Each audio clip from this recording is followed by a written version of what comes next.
दोस्तों, जीवन में सफल होना चाहते हो तो कुछ बातें गांठ बांध लो। जैसे सबसे पहले अपने जीवन से असंभव शब्द हटा दीजिए, क्योंकि दुनिया में ऐसा कुछ भी नहीं है जो दूसरे लोग कर सकते हैं और आप नहीं कर सकते। दूसरी बात, परिस्थितियां चाहे जो भी हों, अपनी वैल्यू कभी कम मत होने देना, क्योंकि जिस दिन आपकी वैल्यू कम हो गई उस दिन आपके प्रयासों पर सवाल उठेंगे और आपको कोई सुनेगा नहीं। अगली बात, याद रखो कि जितना बड़ा काम शुरू करोगे समस्याएं भी उतनी ही बड़ी आएंगी मेरे दोस्त। इसलिए निराश तो बिल्कुल भी नहीं होना है, नकारात्मक बिल्कुल भी नहीं होना है। लोग कहेंगे कि जितनी बड़ी चादर है उतना ही पैर फैलाओ। नहीं, सोच बदलो और उद्देश्य बना लो कि जितना बड़ा मेरा पैर है उससे बहुत बड़ी चादर मुझे हासिल करनी है। मतलब सिर्फ ज़रूरत भर का कमा के शांत नहीं बैठना है, बल्कि प्रयास जारी रखना है। भीड़ का हिस्सा बनोगे तो भीड़ में ही खो जाओगे। अगर चाहते हो कि लोग तुम्हें जाने तो भीड़ से बाहर निकलो और कुछ अलग करो जिससे लोग तुम्हें फॉलो करें। आलस्य एक ऐसा शत्रु है जो बड़े से बड़े योद्धा को भी बर्बाद कर देता है। इसलिए सबसे ज़्यादा ज़रूरी है कि अपने आप को हमेशा ऊर्जा से भरा हुआ रखो।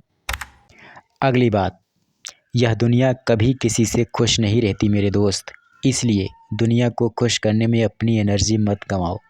खुश रखना है तो सिर्फ एक इंसान को खुश रखो, और वो इंसान है आप खुद। अगली बात, जिस दिन आपको लगे कि सब कुछ खत्म हो गया है, कोई रास्ता नहीं बचा, तो समझ लेना कि आपके जीवन में बदलाव का समय आ गया है। अगली बात ये है कि धैर्य को अपना सबसे बड़ा दोस्त बनाओ और उसका साथ कभी भी मत छोड़ना, क्योंकि धैर्य के द्वारा ही आप किसी बड़े लक्ष्य को हासिल करने में सफलता प्राप्त कर सकते हैं। दुख और जीवन की कठिनाइयों से भागना नहीं है, बल्कि उसका सामना करना है, क्योंकि ये जीवन के सत्य हैं और इनसे बचा नहीं जा सकता। इन्हें स्वीकार करो और आगे बढ़ो। दूसरों की छोटी छोटी सफलताओं को देखकर अपना रास्ता मत बदलना, क्योंकि आप बड़े सफ़र पर हो और बड़े सफ़र में थोड़ा समय तो लगता है।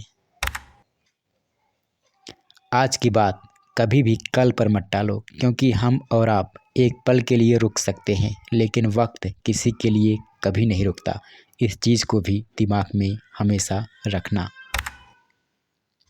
ऐसा संभव है कि आपके साथ चलने वाले बीच में आपका साथ छोड़ दें, इसलिए कभी भी अपने साथ चलने वालों पर निर्भर मत रहना। ऐसा बनो कि आपके साथ चलने वाले आप पर निर्भर रहें। दुनिया के रंगमंच पर ईश्वर ने किसी को हीरो बनाकर नहीं भेजा है, बल्कि यह कहकर भेजा है कि हीरो बनकर वापस आना। इसलिए हमेशा ऐसे काम करो कि दुनिया आपके बाद भी आपको याद करे। खुश रहना एक कला है जो आपको हर हाल में आनी ही चाहिए। नहीं आती तो इसे सीखिए, क्योंकि बिना इसके आप ऊर्जावान नहीं रह सकते और बिना ऊर्जा के आप काम नहीं कर सकते। किसी के सामने अपने विचार रखने से डरो नहीं। ज़्यादा से ज़्यादा क्या होगा, सामने वाला आपके विचारों पर हंसेगा या मानेगा नहीं, पर आपके विचार आपसे बाहर तो आएंगे। हमेशा मुश्किल चीज़ों को प्राप्त करने का प्रयास करो। आसान चीज़ें तो मुश्किल चीज़ों को हासिल करते समय अपने आप ही प्राप्त हो जाएंगी। अगली बात, कम बोलो, लेकिन जब भी बोलो शब्दों में इतना वजन लेकर बोलो कि सामने सुनने वाला आपकी बात टालने में 100 बार संकोच करे।